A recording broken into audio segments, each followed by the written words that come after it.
Offer सेलमा फोनहरू तपाईहरुले पाउनुहुन्छ ए टु जेडमा। ए टु जेडमा अफर सेल लागिरहेछ है, 2-3 हजारबाट चाहिँ तपाईहरुले फोन पाउनुहुन्छ ए टु जेडमा।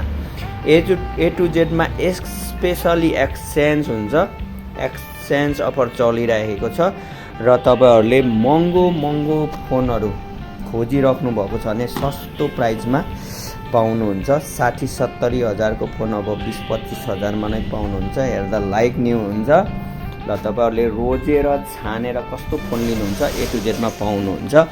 ल तपाईहरुलाई एक्सचेन्जको सुविधा रहेको छ ए टु जेडमा। एक्सचेन्ज चाहिँ तपाईहरुले कस्तो फोनसँग हुन्छ भने तपाईहरुले चलाउँदै गरेको र बिग्रेको फोनहरुसँग यो एक्सचेन्ज हुन्छ। हाम्रोमा एक्सचेन्जमा परेको फोनहरु हो, दैनिक रूपमा एक्सचेन्ज हुन्छ ए टु जेडमा। ल तपाईहरु एक्सचेन्ज गर्नुहुन्छ भने ए टु जेड मोबाइल सेन्टरलाई सम्झिनु होला। ए टु जेड मोबाइल सेन्टर चाहिँ सुनसरी धरान माछाबौरी 3 मा रहेको छ। भिजिट गर्नुहुन्छ भने र तपाईहरु भिजिट गर्न सक्नुहुन्न भने हाम्रो बायोमा नम्बर रहेको छ, नम्बरमा कल गरेर बुकिङ गर्न सक्नुहुन्छ, भिडियो कल गरेर, नत्र स्क्याम पर्न सक्नुहुन्छ। ल तपाईहरु चाँडो गर्नुस् एक्सचेन्ज गर्नको लागि। सेल अफर है, यो एक्सचेन्ज अफर है।